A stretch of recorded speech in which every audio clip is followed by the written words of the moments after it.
Estou iniciando só a gravação aqui que eu havia esquecido. Então, quando a gente fala de comunicação, de expressão, né, de escrita, de fala, a gente tem que tomar um cuidado, né? Então, esse charge que eu coloquei para você aí, onde um pinguim foi comido pela baleia, mesmo com o colega avisando para nadar, né, significa o quê?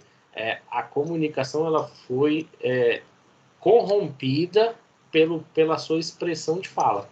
Então, isso significa que você não conseguiu expressar com uma boa comunicação de fala, que a gente chama de comunicação não verbal, que eu vou explicar, a grandeza daquilo que você precisava falar.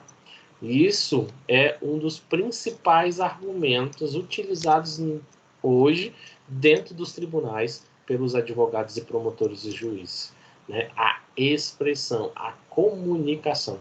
E dentro da instituição de saúde também isso se torna muito, muito, muito importante, né? Então, dentro da nossa vida, nós temos as duas formas de se comunicar.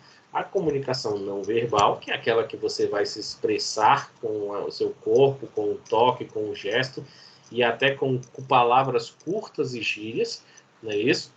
E a expressão verbal, que aí você vai ter uma linguagem falada, compreendida, e uma linguagem também que a gente considera muitíssimo importante aqui no nosso prontuário, que é a linguagem escrita, tá? Então, a linguagem escrita, ela tem que ser igual o goiano diz, né? Tem que ser bem dizido, né?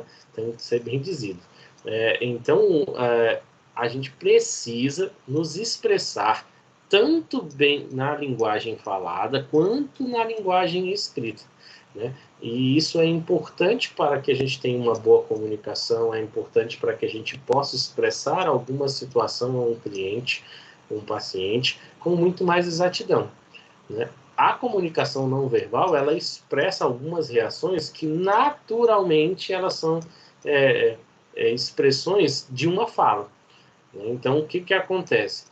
Se você observar no terceiro chargezinho aí, onde a baleia está comendo o pinguim, nós temos uma fala, nada, e nós temos uma expressão corporal através dos pontinhos em cima da cabeça do pinguim. Significa um susto, não é isso? Então, esse susto é uma expressão corporal através de gestos e movimentos do corpo. Isso é fundamental a gente compreender, porque muitas e muitas vezes, dentro dos nossos atendimentos clínicos ao paciente, a gente trabalha a comunicação não verbal. E como é que a gente trabalha essa comunicação não verbal? Nós trabalhamos ela com muitos gestos e expressões. Por exemplo, você pega um paciente que tem uma ferida infectada, com um monte de miíase, né, com odor fétido, não é isso? Bem secretivo. Aí você vai lá e faz uma expressão corporal. Como é que você se sentiria se você estasse com algo que está te dando um problema, o cuidado está péssimo e de repente alguém faz uma expressão para você de nojo? Você se sente envergonhado, não é verdade? Então, a comunicação não verbal, a nossa expressão corporal, ela também deve ser controlada dentro de um ambiente de uma instituição de saúde, né? Porque isso nos torna menos aberto à conversa verbal, certo? Então, o nosso cliente, ele se abre mais, conta as histórias, ele conta as verdades, ele conta sobre a sua patologia, se eu conseguir, dentro da minha comunicação, né, fazer o controle das minhas comunicações não verbais, até mesmo das minhas comunicações verbais, né? Por exemplo, né, se eu vou ao meu trabalho, né, e digo que para minha chefe que eu faltei o trabalho ontem, aí ela me pergunta bem assim, Elter, você faltou o trabalho ontem, você tem atestado aí? Aí eu vou dizer para você, eu não tenho atestado. Eu estou dizendo agora para vocês que eu não tenho o atestado porque eu não obtive o atestado, ou eu não tenho o atestado porque ele não está aqui na minha mão e nem no meu bolso.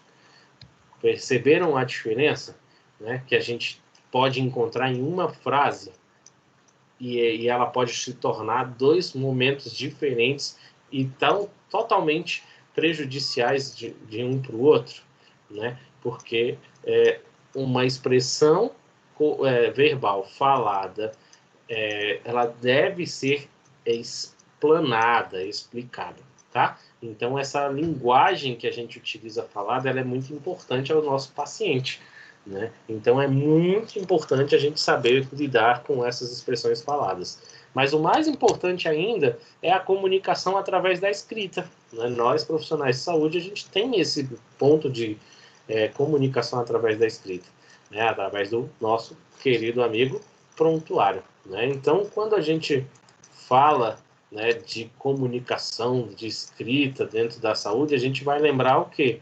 Que é uma função central que é atribuída pela comunicação através de registros, de informações. Então, eu aguardo essas informações, né, através da escrita para que elas sejam lidas e até mesmo postergadas, se for necessário, posteriormente.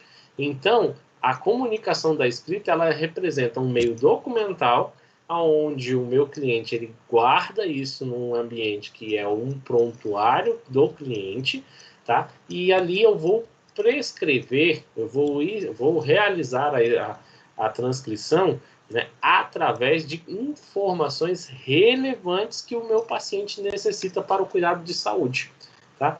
Então eu preciso ser direto, né? Mas eu não posso ser um direto que não é compreensível. Eu preciso ser direto, mas que as pessoas conseguem compreender o contexto daquilo que eu disse, né? Uma das informações importantes é essa para vocês entenderem, que é uma coisa que eu coloco no prontuário e vai ser compreensível ao meio. Qual é essa informação? No prontuário do meu paciente, eu vou escrever lá que o meu paciente me chamou de vários palavrões, né? Então, ele falou várias expressões de palavrões, que o vocabulário é bem amplo, não é isso? E por causa de uma desorientação que ele se apresentava naquele momento, através de uso excessivo de morfina, porque ele tinha uma dor muito crônica, ou através de uso de drogas ilícitas, ou até mesmo lícitas, né, que esse paciente ajudou, ou simplesmente pelo fato que ele não é um cara legal também, e acabou falando esses palavrões. Eu não preciso fazer as transcrições das informações ao pé da letra. Por exemplo, eu vou escrever lá, o paciente fulano de tal mandou eu ir para o PQP, né? Para outras palavrões piores aí. Não, eu não preciso descrever essas palavras, né, de baixo calão que foram pronunciadas pelo meu cliente. O que eu preciso fazer? É simplesmente escrever paciente desorientado usando de palavras inapropriadas, né, dentro do vocabulário geral. Então ali eu já disse que esse cara estava falando palavrão, de uma maneira culta, simples e rápida, ok? Então é importante a gente fazer uma boa comunicação. Então hoje, se você parar para observar, os registros, ele cresce, né? E ele tem um respaldo legal muito grande, né? Igual, por exemplo, a gente ouve lá o gaúcho falar bem assim, a minha palavra vale a lei. Não, não vale. Aqui, para nós, dentro do ambiente de saúde, instituições de saúde, a nossa palavra tem que estar registrada. E esse registro tem que ser escrito e continuado, ok? Então, a gente precisa dessa escrita para que a gente possa nos resguardar de futuros constrangimentos que a gente pode passar. Então, dentro disso, nós temos aí o nosso Conselho Federal de Enfermagem, através da Lei 311 de 2007, e também através da Lei 7.498 de 86, aonde ela vai garantir a continuidade da assistência prestada através da escrita, assim também trazendo respaldo legal para o profissional e para a instituição através daquela escrita.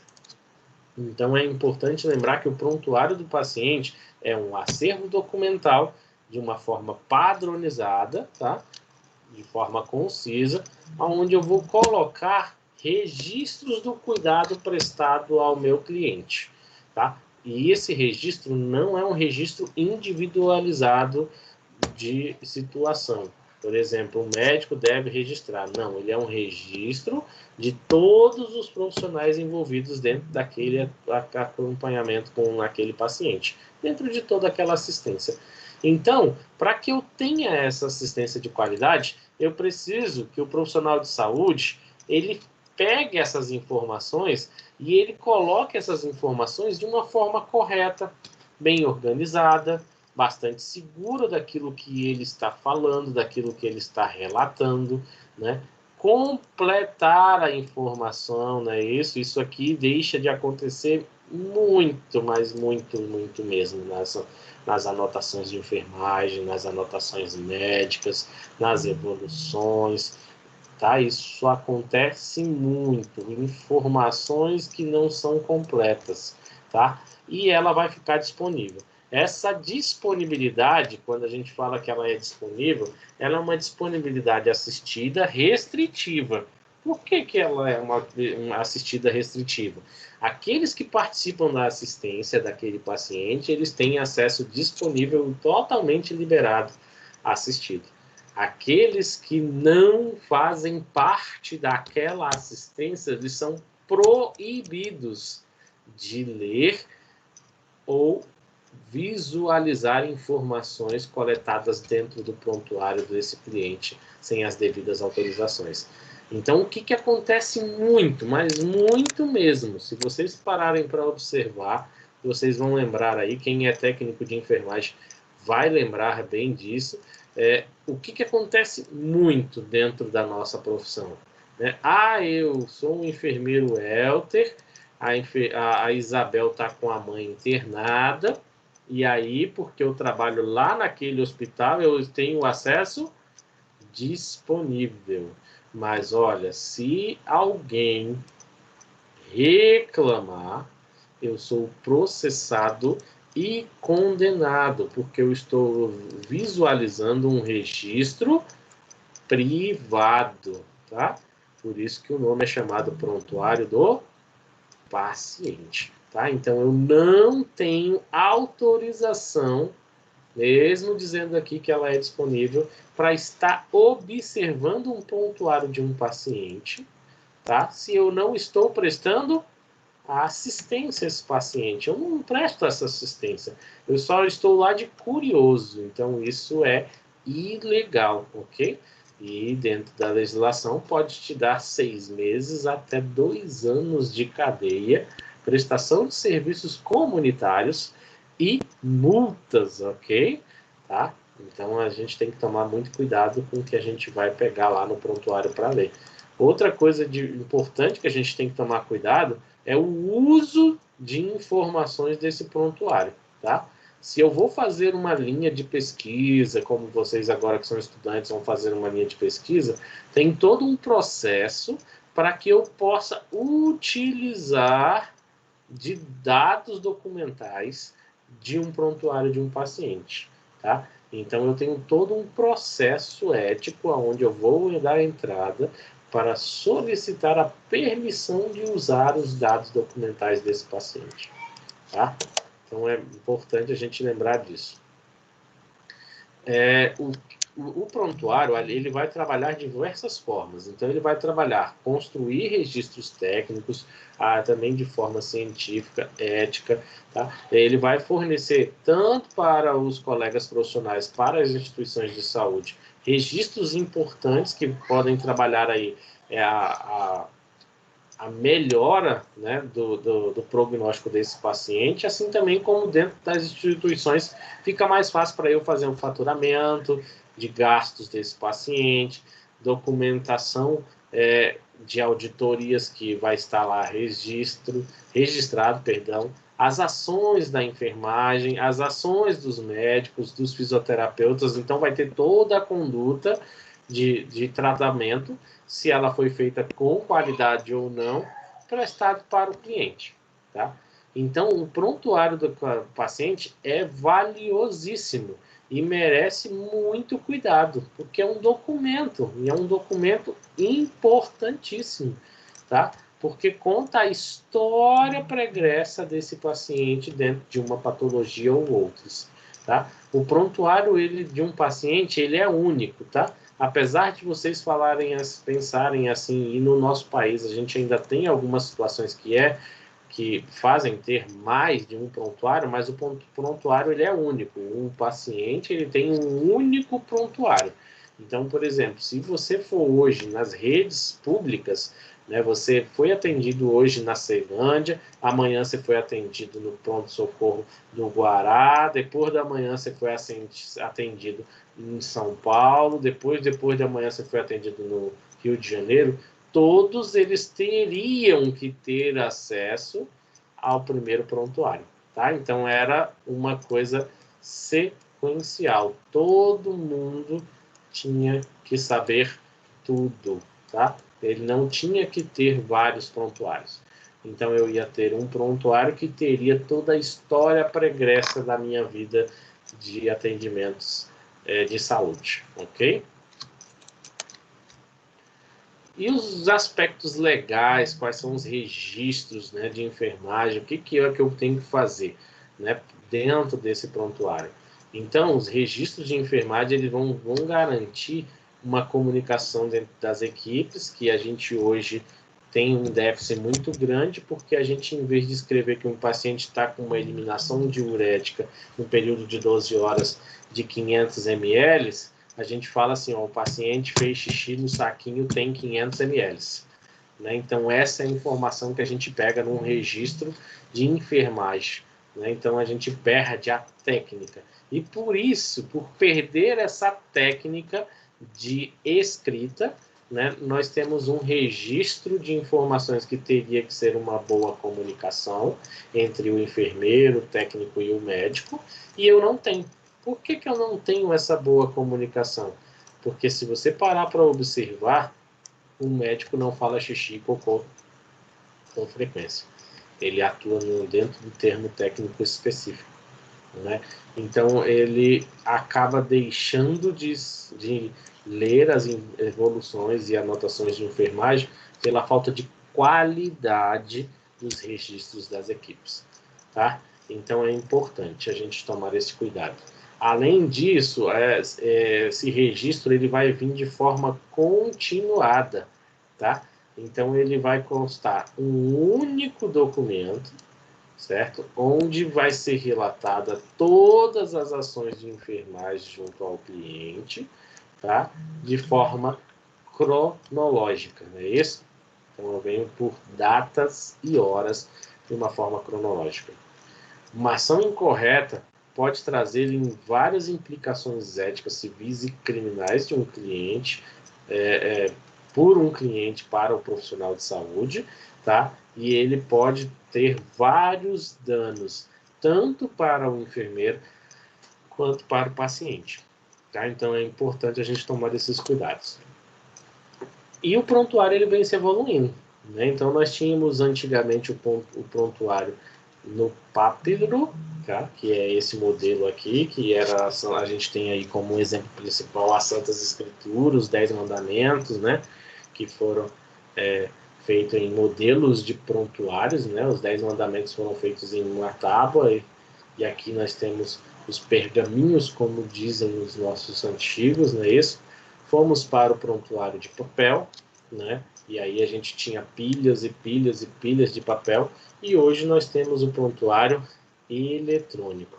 Então hoje é fundamental você, que vai se tornar enfermeiro, saber manusear o Windows, o Word, o Excel, Gmail, o Outlook e algumas ferramentas do Windows Explorer. Né? Por quê?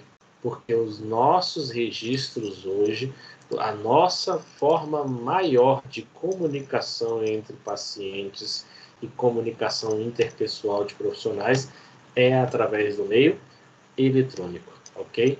Este papel aqui foi extinto, né? E esse papel aqui também está sendo extinto, ele já foi solicitado a extinção. Então, o meio maior de comunicação hoje, nós temos hoje baseado em prontuários eletrônicos, né? É importante? É muito importante, mas às vezes acontece algumas falhas, como a perda desses dados, né? E isso pode interferir num diagnóstico, né? Numa melhora prognóstico em algumas situações.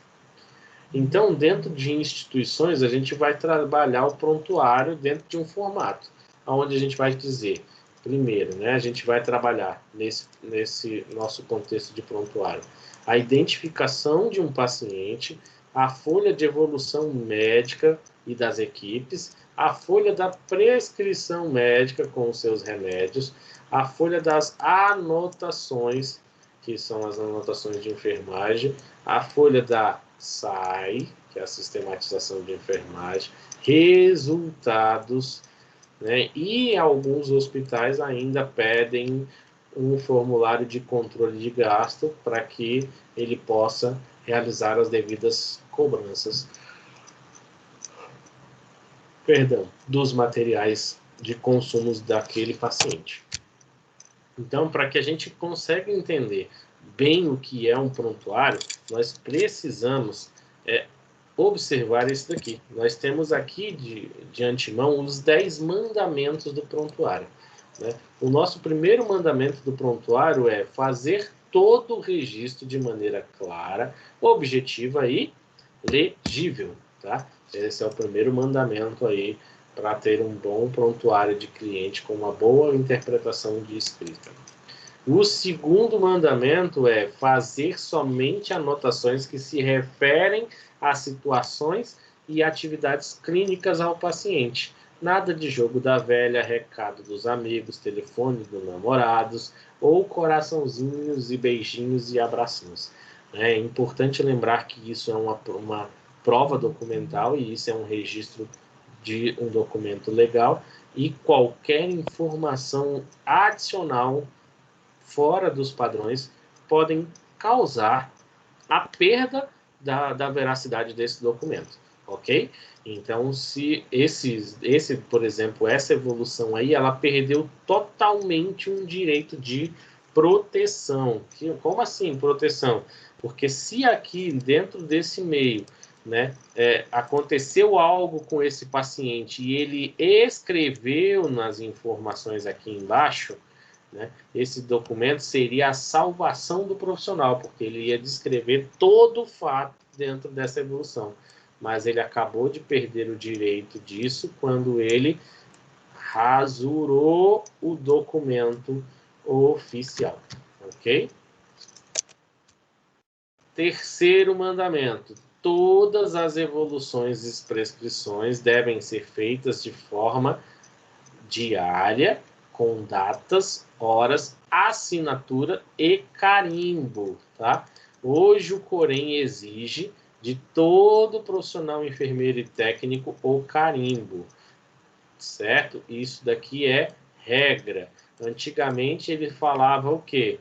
Você poderia escrever o nome do Corém da sua região, mais o número da sua matrícula do Corém, e depois rasurava por cima. Esse daqui não pode mais, tá bom? Então tem que ser o carimbo, tá? Então eu só posso utilizar o carimbo e fazer a rúbrica.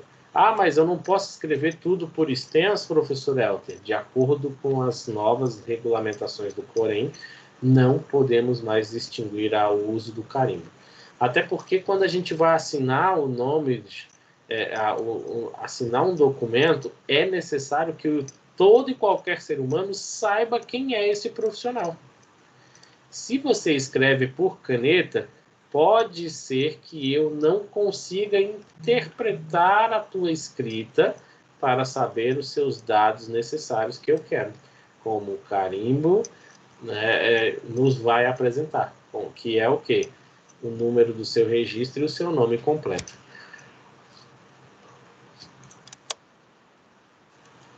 Quarto mandamento: caso não tenha o carimbo, o nome do profissional e a sua escrita do conselho de classe devem estar escrito de forma legível, tá? Legível. Porém, certo? Como eu já relatei para você, esse mandamento não funcionará mais, ok? Não funciona mais.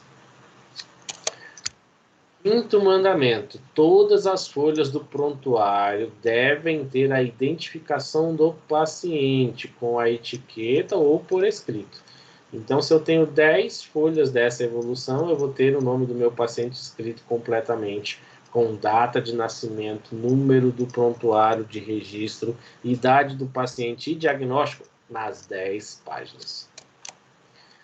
Sexto mandamento: todo procedimento deve ser registrado pelo profissional que realizou. Então, eu não posso simplesmente descrever as informações dentro de uma evolução e depois pedir o colega para carimbar e assinar. Por que que você ia fazer isso, Helter? Ah, porque eu fui lá ver o paciente, troquei a fralda dele, mas aí o paciente não é meu, sabe? O paciente é do Abare, né? Então, ele que tem que assinar lá. Mas para facilitar, eu escrevi tudo. Não, não existe isso dentro das nossas vidas profissionais, ok? Se você entrou para ajudar um paciente, você ajuda ele até o fim. E o fim é aonde? Na escrita do prontuário, na evolução que você vai realizar. Tá? Sétimo mandamento: os espaços em brancos devem ser anulados com um traço. Então, eu não posso deixar uma lacuna. Tá? Todas as vezes que eu deixar uma lacuna, eu preciso riscar. Porque aqui, nesses espaços, o outro colega, um amigo, uma pessoa sem alma, ele pode escrever tudo que ele quiser aqui, nesse espaço. E estará depois assinado por você, como se você tivesse realizado. Ah, Helter, mas a letra é diferente. Pode solicitar a criptografia, mas até que provem ao contrário, quem está levando toda a culpa é você.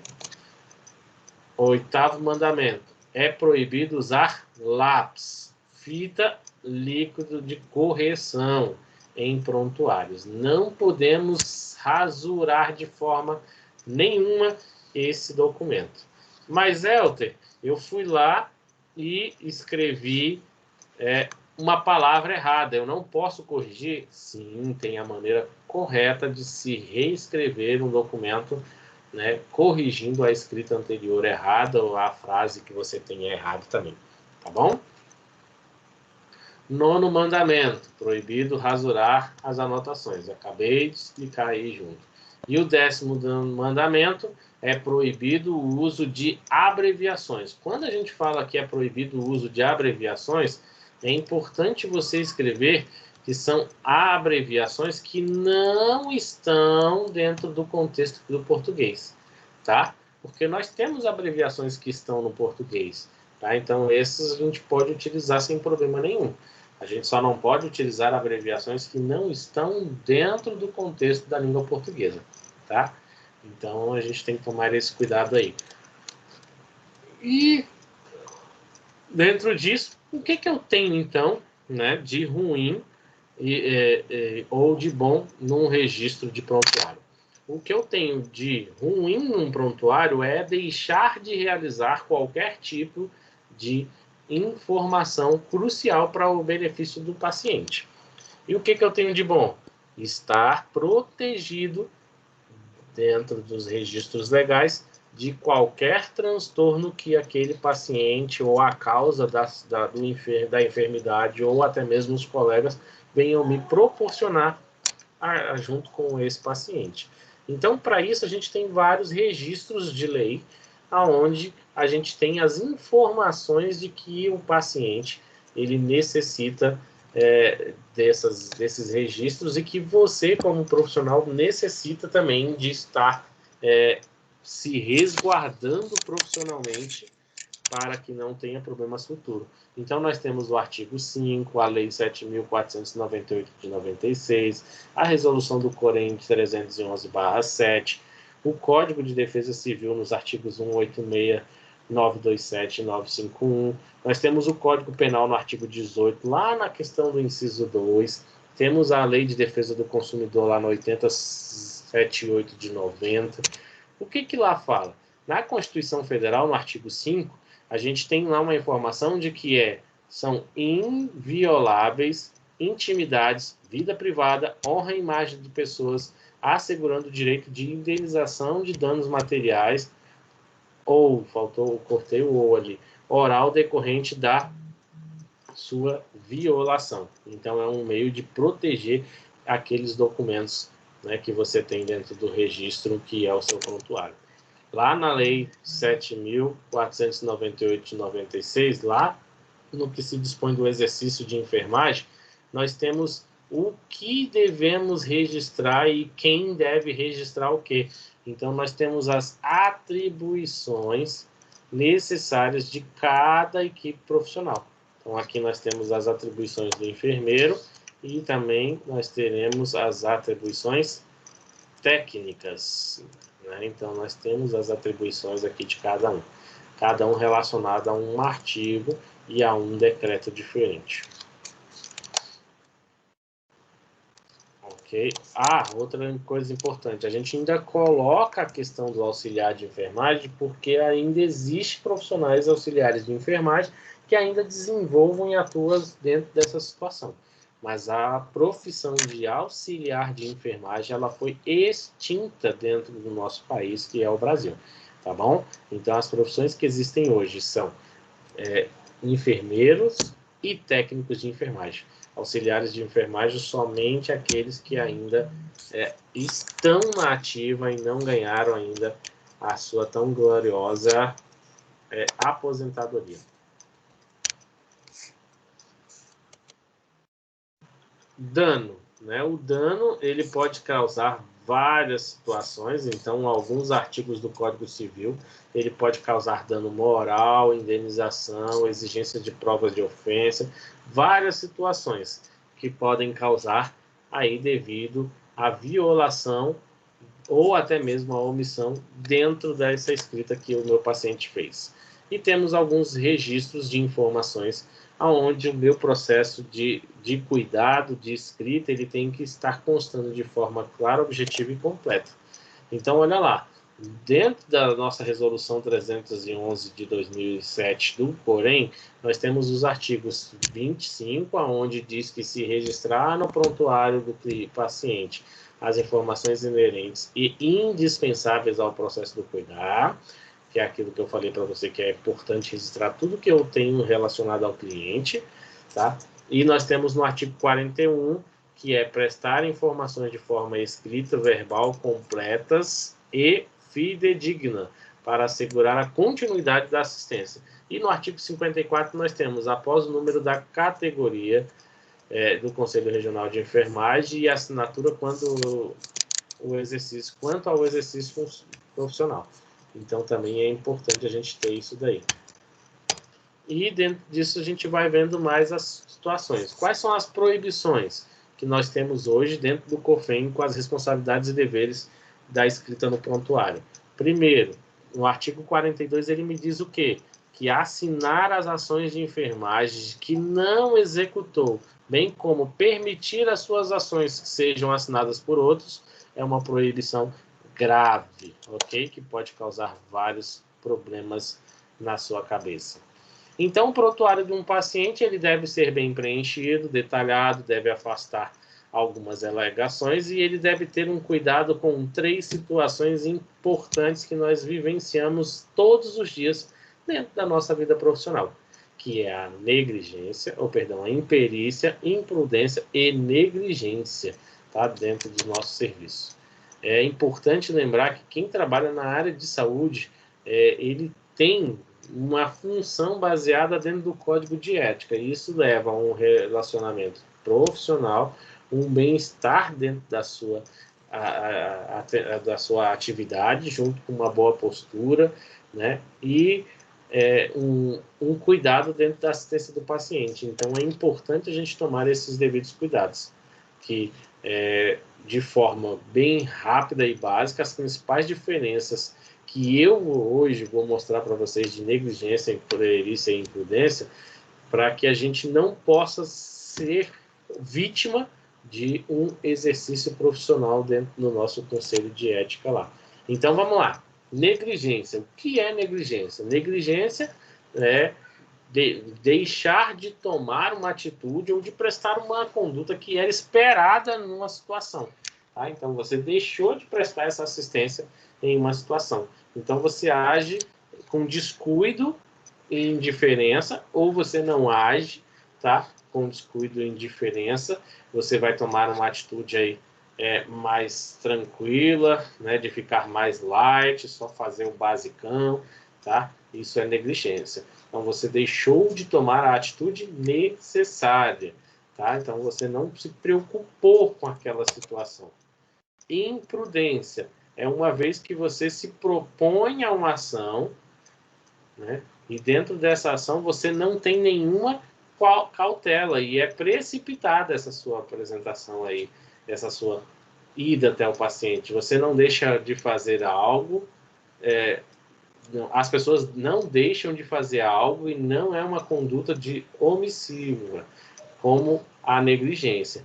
Na imperícia, ela age, mas toma uma atitude de diversas às esperadas. Então, ela toma as atitudes diferentes. Então, na negligência, eu deixo de executar algo que é da minha conduta.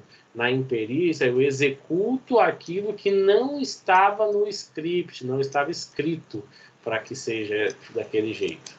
E a imperícia é aquele que o cara faz quando ele tem... vamos pensar assim, a imperícia ela é necessário constatar a inaptação, ignorância e a falta de qualificação técnica, teórica e prática, né, ou ausência de conhecimentos, né, seja eles básicos ou até mesmo completos, tá, para a execução daquela atividade. Então, ele exerce uma profissão de uma atividade de uma forma que ele não conhece essa informação, né? Então, é bem fácil de definir isso daí. Para que a gente fique bem, né, bem associado a essas três situações, então a gente vai lembrar assim, ó, negligência é o quê? Desleixo, descuido, desatenção, tá? Indolência, omissão, tá? E todos esses procedimentos aí que você hesita, não realiza, é a sua função e você não faz. Imprudência é tudo aquilo que você tem falta de cautela, de cuidado, falta de atenção, tá? E dentro disso você tem que fazer, você vai fazer, mas você não faz de acordo com aquilo que era para ter sido feito. Você faz de qualquer jeito. E imperícia é aquele que você não tem a qualificação específica e você executa as atividades, né, de uma forma qualquer, sem ao menos ter passado por um treinamento ou uma capacitação. Perfeito? Conseguiram entender um pouquinho? Prontuário do paciente. O que é esse objetivo aí desse prontuário? Eu coloquei em negrito aí, garantir a continuidade da assistência.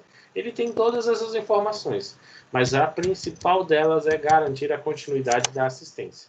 As anotações de enfermagem, elas nos fornecem, nos subsidiam, né, de um cuidado, de traçar uma meta, né, de realizar um suporte, de fazer uma prescrição, né, através daquilo que a gente tem colhido e tem esperado. Isso vai ser feito através da anamnese, do exame físico, não é isso? Que a gente tem aí como conhecimento aí e a gente vai relembrar nessa nossa aula de habilidades. Então, a evolução ela vem através de um desenvolvimento fundamental, aonde a gente tem também a sistematização de assistência de enfermagem, e a gente vai contribuir para identificar as condições do paciente, fazer uma boa detecção para a gente poder trabalhar uma boa evolução, né? Trabalhar uma boa melhora, um prognóstico para que a gente possa trabalhar aí as respostas do cuidado prestado a esse paciente. Então, algumas regras elas são básicas, como eu falei para vocês. Legível, deve ser escrito com data e hora, assinatura e identificação. Não pode conter rasura, entrelinhas, passos em brancos.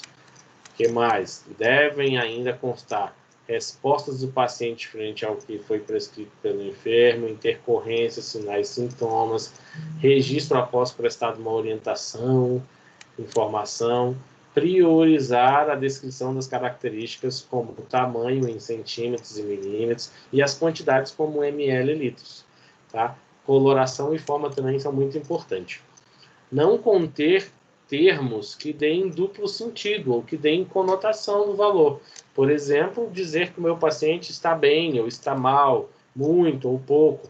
Uma das expressões muito comum que nós temos hoje de anotações de enfermagem e anotações médicas é o famoso BEG, REG, não é isso? A gente ouve muito falar desses termos, né, dessas informações, né, LOTEP, né, então nós temos vários siglários assim.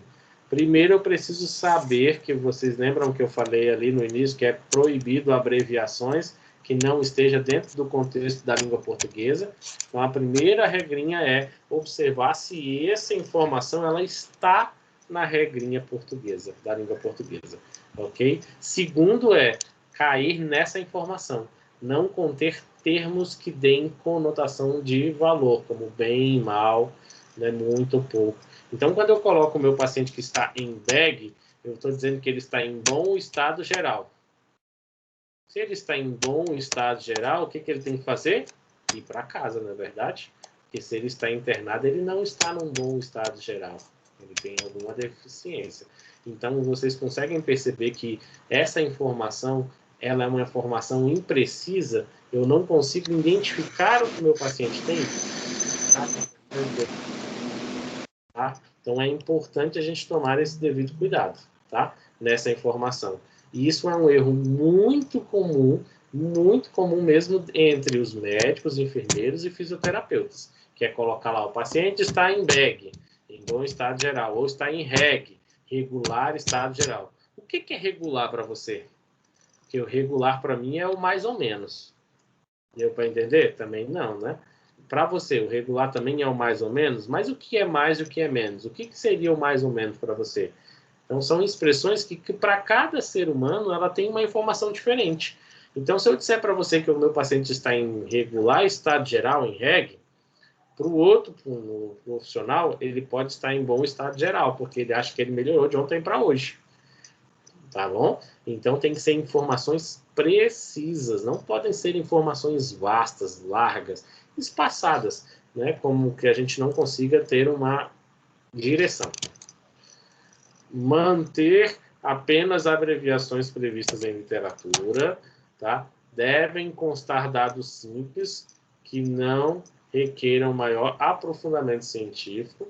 Não é correto, por exemplo, o técnico ou auxiliar de enfermagem anotar dados referentes ao exame físico do paciente, como abdômen distendido, timpânico, pupilas isocóricas, etc.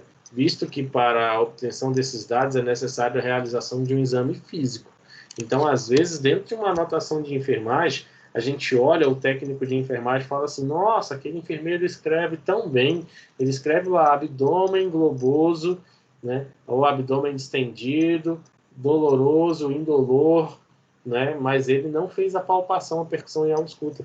Tá? Então, é importante a gente observar que esse paciente, quando ele vai utilizar dessa técnica de fazer a investigação do exame físico, ele tem que ter sido feito o exame físico, tá?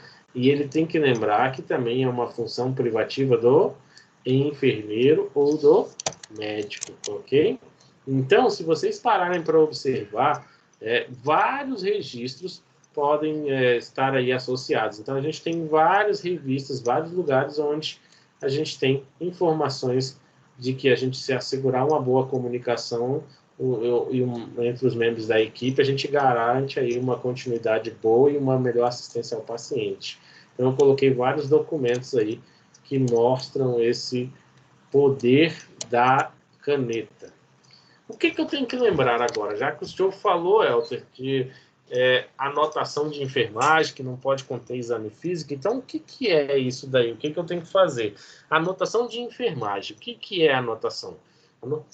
A anotação de enfermagem, elas são coletas de dados brutos, onde vai ser elaborada por toda a equipe, seja ela o enfermeiro, o técnico, até mesmo às vezes o fisioterapeuta, mas só que hoje eles separaram essa evolução, mas tudo antigamente era anotado na mesma folha. Referente àquele momento que passou. Então, eu administrei a medicação do meu paciente. O que a gente tem de erro dentro dessa anotação? Se você parar para observar, você vai conseguir ver que quando a gente tem lá na nossa prescrição médica, a gente tem assim, número 1, dipirona, número 2, tramadol, número 3, amoxicilina, número 4, soro fisiológico, não é isso? Ele numera e coloca o medicamento na frente com a composição farmacêutica e depois mais na frente com a composição que ele deseja, ok? E o espaço em branco onde você vai fazer a anotação das horas e as quantidades de vezes que esse paciente vai tomar. O que acontece muito de erro de uma anotação de enfermagem? O técnico de enfermagem, né, que é o cara mais utilizado aí da anotação de enfermagem, ele escreve bem assim: às 18 horas foi feito o item 2. E o que é o item 2? O item 2, ele hoje pode ser a dipirona. O item 2 amanhã pode ser o tramal. O item 2 depois de amanhã pode ser um antibiótico. Então não há o porquê eu descrever a numeração da titulação onde se encontra aquele remédio, porque o médico não segue a mesma padronização. Então, quando eu for descrever com o nome do medicamento, certo? Se possível, que é mais relevante ainda, e é muito melhor para você e para o seu paciente, a composição desejada, né, pelo médico também é importante colocar dentro da sua anotação. Então, você vai colocar momentos pontuais. Se o enfermeiro faz um curativo, ele não vai fazer lá na evolução dele o porquê e o que ele usou no curativo. Ele vai fazer isso lá na anotação.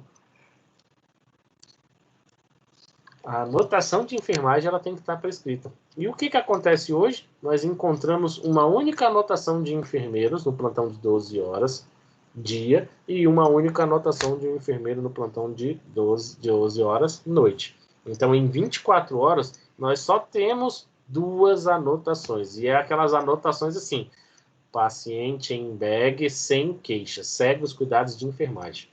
Né? Então, é aquela anotação abençoada de feia, não é isso? E isso perde todos os créditos. Então, lembre-se, a anotação, tudo aquilo que eu faço naquele momento, eu registro através da anotação. Se eu dou uma água, eu registro através da anotação. Se eu faço um curativo, eu registro através da anotação. E a evolução? A evolução é uma análise, né? Uma análise feita pelo enfermeiro através de umas circunstâncias de ações, que seria o exame, a anamnese e o exame físico, e eu vou avaliar o meu paciente, num geral, num período de 24 horas, fazendo assim uma progressão ou uma regressão do cuidado à saúde daquele cliente.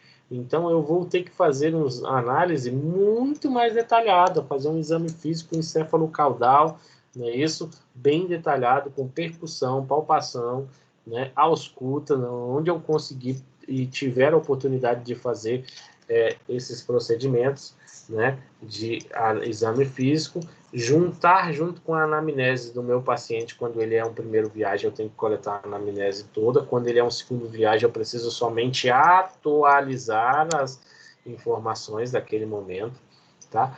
Fazer uma reflexão de tudo aquilo que o meu paciente relatou e tudo aquilo que eu presenciei através dos meus sinais e sintomas, e assim eu gero uma análise e uma evolução. Descrevo tudo aquilo que eu tive, onde eu vou mostrar o prognóstico. Então, eu vou mostrar onde ele estava e onde ele estará hoje. Tá? Então, a gente tem que observar, dentro das anotações e das evoluções, que os principais problemas que a gente encontra é a anotação não realizada no turno, rasura nas escritas, espaço em brancos com longos espaços em brancos, falta de carimbo e assinatura em muita coisa, checagem da prescrição não ocorre ou não é realizada, então fica tudo de uma forma incorreta, e as anotações elas vão se tornando cada dia mais incompletas, como eu falei para você, que eles vão olhar para o João e falar: João tem Pronto, acabou ali. Então, o João morreu de ansiedade. Não foi da patologia que ele foi diagnosticado de câncer, porque ele não deu tempo dele ouvir, por causa que a gente não conseguiu gerar essa informação de uma forma completa, entenderam? Tá? Então, é importante a gente lembrar disso. E, para que a gente possa começar a preencher um prontuário, através da escrita, então, o preenchimento escrito, seja ele dado no meio eletrônico ou dado através por meios físicos, né, na escrita física, existem duas formas de se realizar esse preenchimento. A primeira forma, né, ela vai ser orientada de uma fonte tradicional. Então, a gente já vai ter um ponto tradicional, que é um que o próprio sistema de cada hospital pode gerenciar e você só segue aquele protocolo, ou você vai através de um outro ponto que é orientado pelo problema. No ponto tradicional, que é aquele que a gente vê lá nos hospitais, aquele que a gente vê nos livros, ele vai fazer uma forma simples e rápida. Então, ele vai mostrar para vocês anamnese, é isso, exame físico, exames de imagens, exames laboratoriais, condutas. Ok? Isso é ideal para quando o meu paciente ele tem uma patologia aguda, tá? Porém, quando o meu paciente tem uma patologia mais crônica, é importante a gente utilizar através dos métodos de problemas. Então, a gente vai observar esse paciente através do problema que ele tem. Eu não tenho tempo de ficar olhando ele totalmente. Então, eu faço uma avaliação inicial de forma rápida, listo quais são os principais problemas que ele tem e que ele pode ter, e dentro disso eu faço uma nota de evolução. Certo? Então, fica muito mais fácil, não fica? Através de um problema, porque eu foquei, eu direcionei, eu não vi o meu paciente da cabeça aos pés, eu selecionei um pequeno local. Isso é muito comum de utilizar dessa forma de problema em unidades de pronto-socorro, tá? E UTIs em alguns momentos, em algumas situações.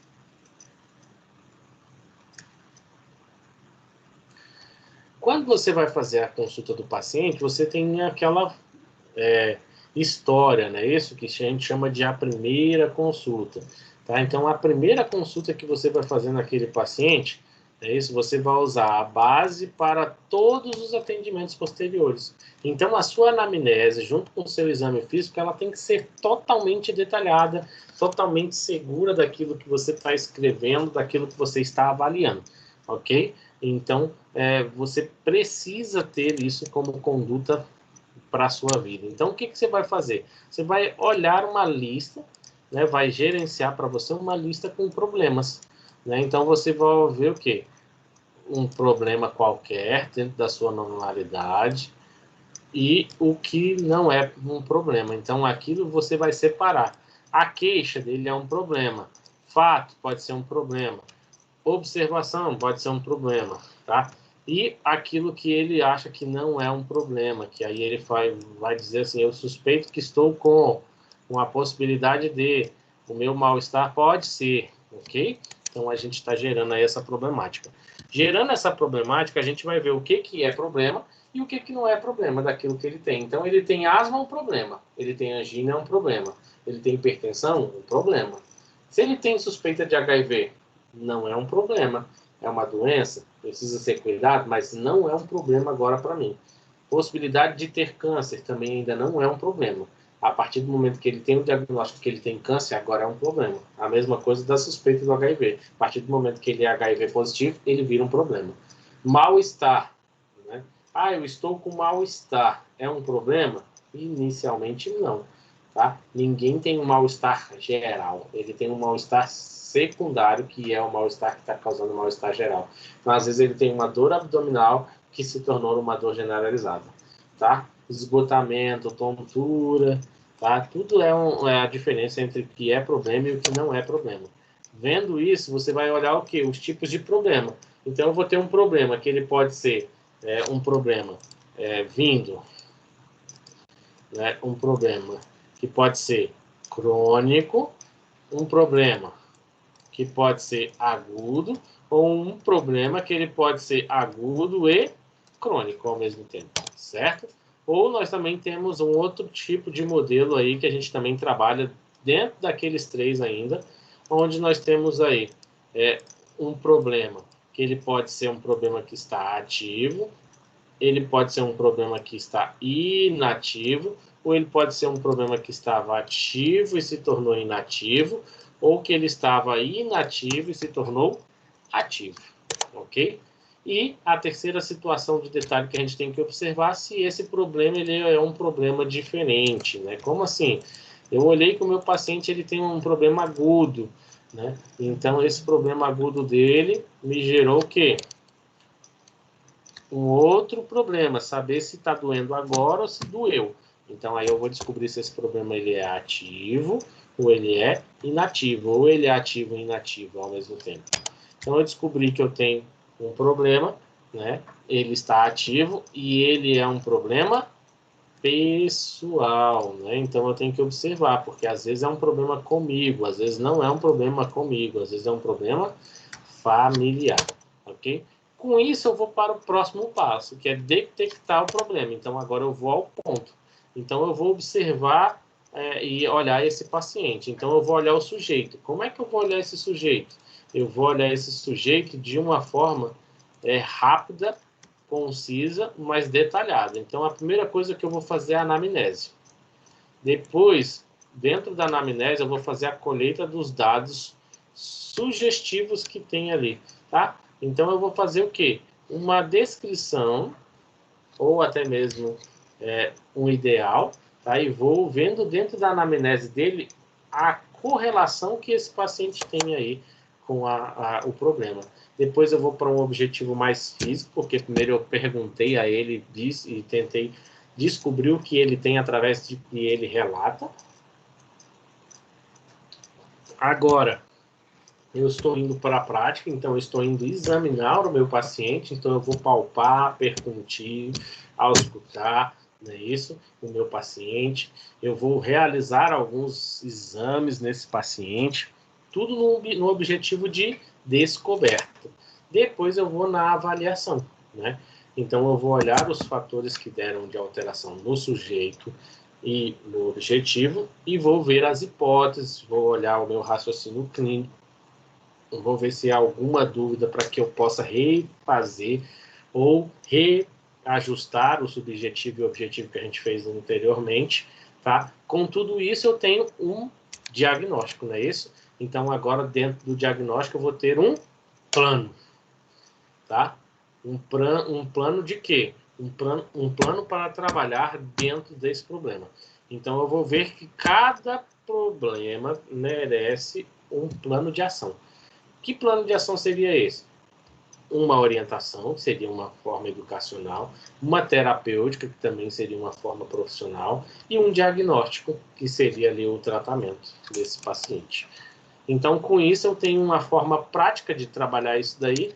Por exemplo, se você chegar num paciente, ele tem uma queixa principal de dor no peito, a primeira coisa que você vai fazer nele é a anamnese, não é isso? Perguntar o que aconteceu com ele.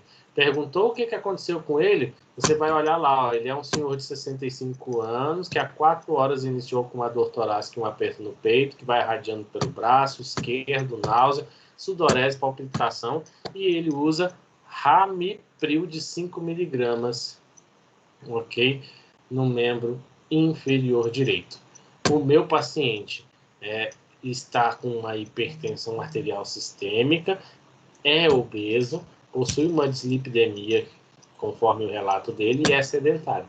Então, eu acabei de fazer uma anamnese pontual. Pontual ao quê? Aos fatores da dor do peito. E aí eu vou perguntar agora para ele, poxa, ele está infartando?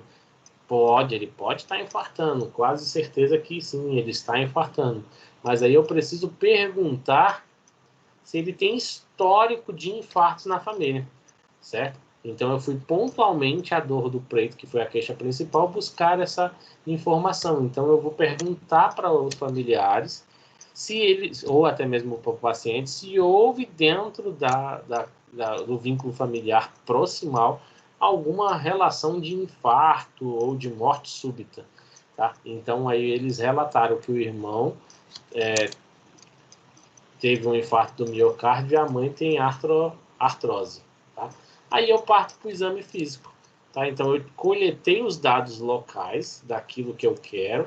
Agora eu venho para o exame físico do meu paciente.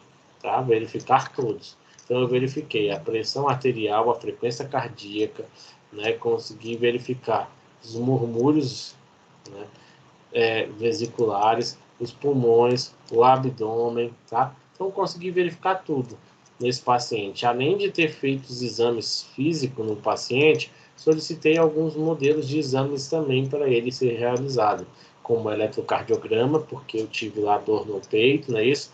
E o nosso diagnóstico do Ministério da Saúde diz o quê? Qualquer dor do peito deve ser tratada como IAM até que se provem ao contrário. Então, eu faço o eletro. Aí eu pedi exames laboratoriais e aí mostrou que o meu paciente tem um infarto agudo do miocárdio, com uma pressão arterial descompensada, é obeso e sedentário. Então, qual é a minha conduta? Se o meu paciente necessita de tratamento médico, então ele vai ser encaminhado para a angioplastia, para a realização de um cateterismo com colocação de stent. Né? E para que ele mantenha o quadro e não venha a piorar, eu entro com uma conduta de prescrições médicas, onde eu vou dar 3-AS e 4-clopidogrel para ele, para fazer com que ele reduza o sofrimento desse coração infartado. Ok? Continuando. Né? Isso daqui vocês já devem estar careca de saber. Certifique sempre que o nome do paciente que você está cuidando é o mesmo nome do paciente que você encontrou no prontuário, ok? Se você trabalha durante o dia, você vai usar a caneta azul. Se você trabalha durante a noite, você vai usar a caneta vermelha. Se eu sou o cara que estou trabalhando de dia, mas estou abrindo e realizando os aprazamentos dos medicamentos para os pacientes da noite, aquilo que eu coloquei de aprazamento para o dia é de azul, aquilo que é para ser feito e foi aprazado por mim e só vai ser realizado à noite tem que ser vermelho, tá? Então não posso ir escrever azul lá às 19 horas, tá bom? Eu devo escrever de forma legível, completa, concisa, objetiva, pontuais e cronológicas. Observação, lembra que eu falei para vocês lá das informações dos pacientes? As informações dos pacientes elas devem ser relatadas exatamente conforme a fala que o paciente me diz. Então eu posso usar duas técnicas. Ou eu coloco entre aspas, para identificar que aquela ali é uma expressão de um outro, não minha, ou eu coloco o termo SIC, né? Segundo informações escolhidas, tá bom? Então, aí a gente coloca essas informações para a gente identificar que o texto anterior, o SIC ele vem no final da frase, então a gente veja que o texto anterior, ou que a frase anterior, ela se relaciona à fala do paciente, tá bom? Então, é importante isso daí. Outra, jamais relatar aquilo que você não fez. Não escreva e não faça aquilo que não é seu, né, que não foi iniciado por você. Quer ajudar o seu colega porque você só está com medicação via oral e o seu colega está com um monte de medicação intravenosa? Então você vai lá e fala assim, ó, o paciente fulano de tal é meu. Pode deixar que eu vou fazer as medicações desse horário. E você vai fazer o quê?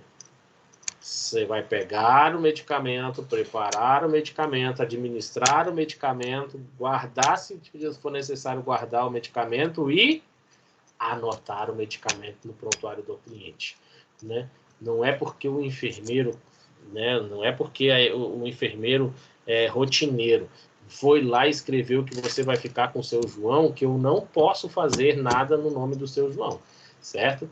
Eu posso. Eu estou lá para a assistência de todos os pacientes, e não só do seu João ou da Dona Maria, tá? Então, se eu atuei em um paciente, um cliente de um amigo, de um colega de profissão, é de minha responsabilidade descrever o que eu fiz e assinar como eu quem fez, tá?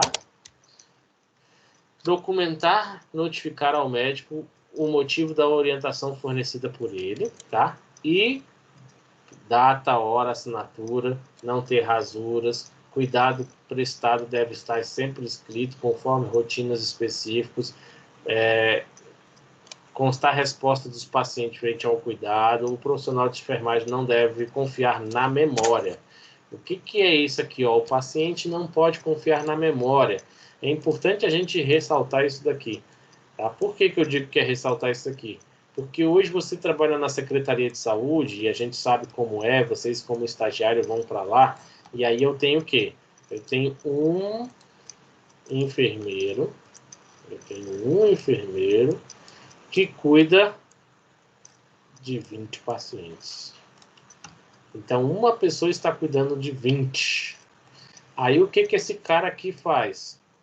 Ele prepara 20 remédios e vai atender 20 pacientes, não é verdade? Então, o que acontece com esse carinha aqui? Ele esquece. Por que ele esquece? Porque quando ele foi aqui, ó, no primeiro paciente, o primeiro paciente disse que estava com diarreia. Você acha que quando ele for lá no paciente 20, ele vai lembrar a informação do primeiro? Ele não vai lembrar, não é verdade? Então, esse paciente, ele não tem nós, profissionais, não teremos essa memória tão confiável. Então, o nosso registro, de acordo com o Conselho Regional, o Conselho Federal, tá? Tanto de enfermagem quanto de medicina, todos os conselhos, eles dizem o quê? Atender um cliente, prescreve um paciente. Atender o outro paciente, prescreve outro paciente. Igual assim você vai. Por quê? Porque aí você dá todas as informações de forma clara e concisa, sem estragar ou deixar de prestar alguma assistência. Cuidar, caracterizar ali e mensurar os tamanhos, tá? Um dos maiores defeitos que a gente tem de mensuração dos enfermeiros hoje, que vocês podem me confirmar isso daí, é o quê? Os centímetros. Quantas vezes você já viu um enfermeiro medir uma ferida e dizer se a ferida tem bordas abauladas, se está com circunferência, bordas irregulares, né? E aí ele falar assim, mais ou menos 10 centímetros de largura, 15 centímetros de comprimento, 8 centímetros de profundidade. Quem é que você vê fazendo isso? Difícil, não é verdade? É muito difícil o enfermeiro fazer isso. E, às vezes, isso é tão prejudicial à saúde do nosso cliente, tá? Então, eu preciso mensurar e eu preciso anotar, porque isso é importante para o cuidado do meu paciente, intensifica o cuidado do meu paciente, tá? E no enfermeiro de curativo, é importantíssimo o tamanho da ferida para que eu possa ver o melhor tratamento. Então, eu coloco hoje o nitrato de prata e eu observo daqui 2 dias como vai estar esse paciente, com centímetros, milímetros, se vai ter quantidades líquidos, alguma coisa, tá bom? Isso é importante. Relatar sempre em ordem cronológica, conter a abreviatura somente da literatura, evitar palavras do tipo paciente, cliente, mal, bem, bom, aparenta estar, parece estar, pouco, muito, sem queixas. São palavras que a gente não deve estar usando, ok? Não existe um paciente sem queixas. Não é verdade? Se eu tenho um paciente sem queixas, ele já foi embora para casa, porque ele está no lugar errado. Então, eu não tenho um paciente sem queixa. Então, eu não posso lá escrever assim, paciente, cliente, sem queixas. Porque, senão, ele vai para casa. Então, eu tenho que colocar o quê? Senhor, o nome do paciente, internado na unidade tal, encontra-se sem algias, sem alterações, no processo de exames laboratoriais, e assim você vai descrevendo os sem queixas, mas não escrever sem queixas. Devem ser dados simples também que o nosso paciente tenha com um maior aprofundamento científico, aquilo que eu falei para vocês. Nós devemos colocar as palavras de acordo com os seus termos, certo? Então, eu preciso falar que o meu paciente está com melena, então ele está com fezes e sangue, tá? Então, eu tenho que tomar esse cuidado, tá? O técnico, o enfermeiro, ele não pode ir lá e ficar escrevendo qualquer informação. E o que eu falei anteriormente, que é se ele está numa anotação de enfermagem, ok? Ele não pode descrever exame físico do técnico de enfermagem. Mas você, como enfermeiro, pode, devido a alguma situação você necessitou, mas você precisa explicar por que você está relatando o exame físico, porque o exame físico é algo primordial para uma evolução de enfermagem. Não deixe espaço, nunca anote atividades antes de serem executadas, então eu nunca vou checar uma medicação e depois eu vou fazer, ou eu vou escrever paciente encontra-se com um quadro de diarreia e possivelmente assaduras. Eu ainda nem olhei o paciente, como é que eu posso dizer que ele está assado? Então tem que tomar esse cuidado aí. Cuidado aí com errar, né? Bota ali. Quando você errar, você pode sublinhar, colocar entre parênteses, escrever o erro imediatamente após, tá? E dentro disso você vai resolvendo aí algumas alterações. Então, algumas pessoas colocam entre parênteses, outras fazem um traço e escrevem consequentemente, outras só escrevem, né? Então, por exemplo, eu vou escrever lá assim, nunca anote atividades antes, quando eu fui escrever antes, eu escrevi com M, AM. Aí o que eu faço? Né? Reescrevo na frente, deixo aquela palavra ali em branco e reescrevo ela na frente sem nenhuma alteração e confusão, ok? Observe ali no geral. Então, para a gente não esquecer mais, o que eu tenho que fazer dentro de uma anotação de enfermagem, de uma evolução? Todo o cuidado do paciente, todos os sinais e sintomas, toda e qualquer intercorrência que ele aparece, toda a resposta que esse paciente dá de ações realizadas. Então, aqui tem vários relatos de artigos, onde os enfermeiros eles trabalham aí o registro de anotação. Ok? Aí, né, como a nossa aula já está ali no fim, na próxima aula a gente só vai entrar nesse tempo aqui. Eu criei aqui para vocês uns roteirinhos, tá? De como é que seria uma boa anotação, tá? Então, você tem aqui, ó, como seria bom fazer uma admissão. Botei alguns exemplos para a gente falar. Depois pré-operatório. Depois eu coloquei transoperatório, pós-operatório, transferências, tá? Altas, óbitos, diureses, evacuações, dietas, mudanças de decúbitos, intercorrências.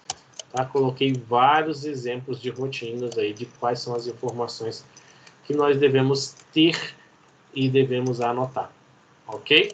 Então é importante aí você observar e também tomar cuidado com os padrões de símbolos e significados, né? Então eu coloquei aqui também para vocês, né, o que é cada símbolo e o que é cada significado aí de cada símbolozinho aí que a gente tem aí. Aqui eu coloquei alguns significados de alguns termos, tá? Que a gente tem que tomar cuidado. E aqui no final a gente deixou aí uma informaçãozinha que todo o registro de enfermagem são itens fundamentais para a comprovação da aplicação de uma assistência baseada em princípios técnicos científicos, sem os quais a enfermagem deixaria de ser uma ciência, passando a um simples cuidado de prestar sem qualquer direcionamento, gerando resultados imprevistos e possivelmente nocíveis ao paciente. Então, ser profissional de enfermagem é ter conhecimento científico, não é ir lá e falar o que o acompanhante diz. Tá? Então, essa é a nossa diferença, é ter o conhecimento. Então, busquem o conhecimento, procurem ali os termos ali quando vocês forem fazer as anotações de vocês, guardem essas anotações para vocês ali que eu coloquei, porque elas estão bem completinhas, eu fiz com bastante carinho, tá? Para que vocês façam boas anotações de enfermagem, tá?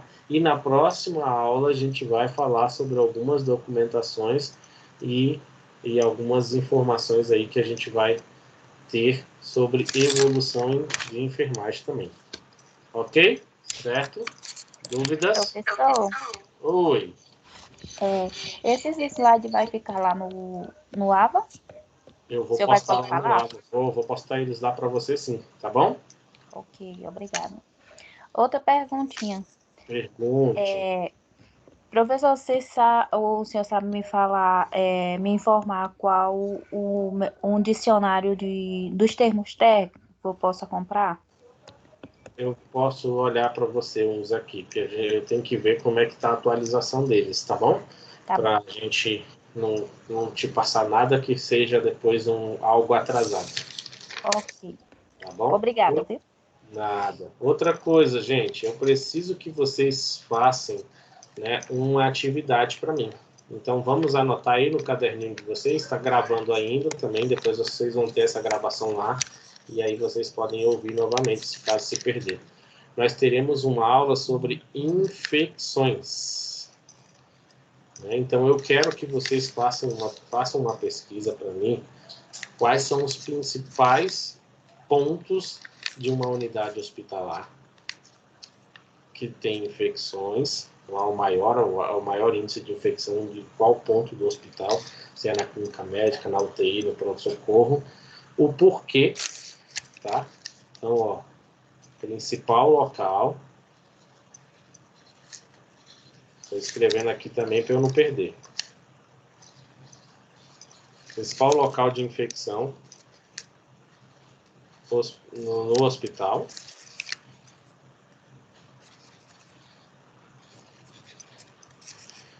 Aí você vai me dar um breve resumo do porquê que você acha que é,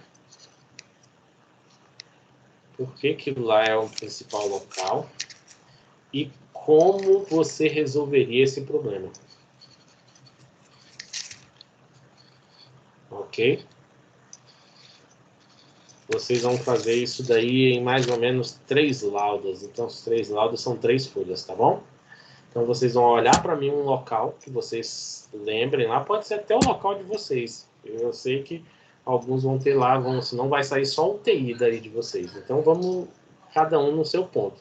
Você vai pegar um local de infecção do seu hospital, que você conhece, que você viu muito acontecer, um local que tenha muito índice de infecção. Você vai me dizer por que você acha que aquele local está tendo aquele grande índice de infecção e como você resolveria esse problema de infecção, tá? Então, essas 3 perguntinhas você tem que responder para mim em 3 páginas. Uma resposta para cada página. Olha aí que maravilha, certo? Que são 3 laudas, então uma resposta para cada página. Não precisa ser exatamente 3 páginas, tá bom? Mas não me entreguem em meia folha, tá? Aí eu vou abrir lá no AVA, vocês vão postar isso aí lá no AVA até o dia, vamos lá, 11/3, ok? Então, você vai ter direito de postar lá até o dia 11/3. Então anotem aí, gravem isso na memória de vocês. Então essa atividade vocês têm que postar lá no AVA até o dia 11/3, tá? Aí o que eu vou fazer? Se você tiver lá, né, com a má intenção de escrever meia página, né, claro que o professor vai dar uma olhadinha. Se for meia página, né, aí você vai perder uns pontinhos. Mas, para vocês entenderem, 500 pontos são garantidos, praticamente, ok? Eu não quero que vocês descrevam, porque a gente vai ter essa aula. Eu só quero que vocês busquem uma solução para quando eu falar do conteúdo de infecção, vocês já tiverem uma noção, uma ideia de como é que funciona e como é que a gente vai trabalhar os cuidados para diminuir o índice de infecção hospitalar que nós temos na nossa rede de hospitais, tá bom? E para a gente começar já a pensar como gerentes, porque a primeira regra de um enfermeiro é ser gestor, tá? Além de todas as atribuições que eu tenho, a minha principal função é ser gestor. É gerenciar o cuidado, é gerenciar a assistência, gerenciar o profissional, tá bom? Então, a primeira coisa que a gente tem que tomar cuidado. Então, esse é o nosso trabalho que está valendo 500 pontos. Me Professor, entregou até o dia 11/3, bem bonitinho, com 3 laudas, 500 pontos garantido. A não ser que você escreveu abobrinha. Mas tem que ser muita abobrinha, tá bom? Professor, Pode falar. tem como alguém me adicionar no grupo dessa aula de habilidades? Porque eu não conheço ninguém. Tem que adicionar o professor Elton também, que eu também não estou no grupo da sala de vocês, não. Então, ou vocês criem uma sala onde vocês me coloquem, ou vocês me coloquem na sala de vocês, tá bom? Vou digitar aqui agora no chat o meu telefone. Então, você pode me adicionar lá no grupo. Aproveita, a colega também aí adiciona, tá? No grupo. Porque aí, se vocês precisarem de informações, se vocês tiverem dúvida, vocês mandem lá nesse grupo, salvem o nome do grupo como Aula Habilidades, ou se não, vocês salvam aí, depois se eu achar que está difícil de eu achar aqui, eu mudo e aviso vocês, tá bom? Mas é importante o grupo do WhatsApp aí, para que eu possa estar tendo a comunicação com vocês, tá? Então, você vai adicionar ou alguém vai adicionar aí? Vamos pedir para o representante, que eu ainda não conheço, né? O representante faz isso, então, para nós Então, tá todos. bom. Para mim e para você. Ele cria o grupo e nos adiciona, tá bom, Domingas? Ok, professor. Aí Licença, ô, Domingas, Oi. qual é o seu número de telefone? Qual é o semestre que você tá? Eu estou no 7º, mas é porque eu estou fazendo grade aberta. Tá, qual é o seu telefone?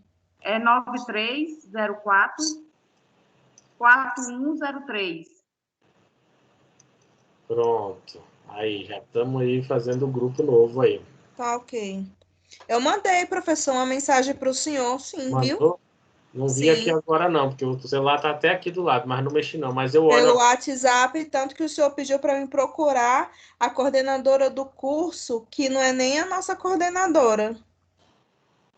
Será assim? Então é porque eu sou professor de 4 faculdades, então eu respondi pensando que era outra. Com a Aline. Ah, então foi isso. Então eu respondi errado. Ah, tá. Então, me manda um oi aí de novo que eu vou me ajustar aqui. É porque eu sou professor de 4 faculdades. Aí quando você me perguntou, eu respondi aleatoriamente. Me perdoe. Então façam isso, tá? Criem um grupinho aí onde todos participem. Nós temos aqui alunos do 2º e do 4º semestre que eu conheço, mais os grade aberta. O grade aberta a gente já conhece um, que é a dona Domingas, né?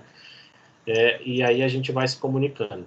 Conseguiram entender o trabalho? Anotaram direitinho? Professor, repete aí novamente a pergunta completa. Vamos lá, ó. O principal local de infecção em um hospital qualquer. Você vai me dizer qual é o local que você acha que tem muita infecção. Aí você vai falar assim, eu acho que é o centro cirúrgico. Então, ótimo. Aí você vai me dizer agora por que o centro cirúrgico é um local de grande índice de infecção. E aí agora, pensando que esse hospital ele está contaminado, cheio de infecção, você vai me responder assim agora. Como é que eu resolvo esse problema? Para não ter infecção lá no centro cirúrgico. Entendeu? Então é isso que a gente vai trabalhar aí. E isso vale 500 pontos. Me entregou, ganhou. Olha só que coisa boa, né? Só não tentem me enganar, porque eu leio todas. Amo ler. Certo? Então eu vou ler todas. Se você começar a falar muita abobrinha, aí eu vou conversar com você para entender se de repente você estava querendo desabafar, estava tendo algum problema, né? Ou você me mandou o documento errado, não sei, né? Mas aí a gente conversa, tá? Mas fora isso, 500 pontos garantido. Entregou na data, ganhou. Perfeito? Muito obrigado pela aula de hoje. Professor, você vai mostrar no grupo para onde que vai ser enviado o e-mail e tal? É tudo lá no Ava de vocês, tá? Eu ainda não coloquei ainda. Eu vou colocar ainda assim que acabar a aula 10 horas, porque agora eu entro na sala de aula para centro cirúrgico. Eu vou dar aula de centro cirúrgico. Então, assim que eu acabar a próxima aula, eu já posto essa atividade e já posto a aula de hoje, lá no próprio Ava. Eu vou abrir lá para você postar lá. Tá bom? Certo, obrigada. Então tá, obrigado, boa noite a todos, um ótimo final de semana, fiquem em casa porque o trem lá fora tá feio, tá bom? E se cuidem aí para que não tenham aí problemas de saúde com esse Covid aí que tá atrapalhando a vida da gente. Boa noite, Tchau, professor. tchau. Boa noite, professor. Falou.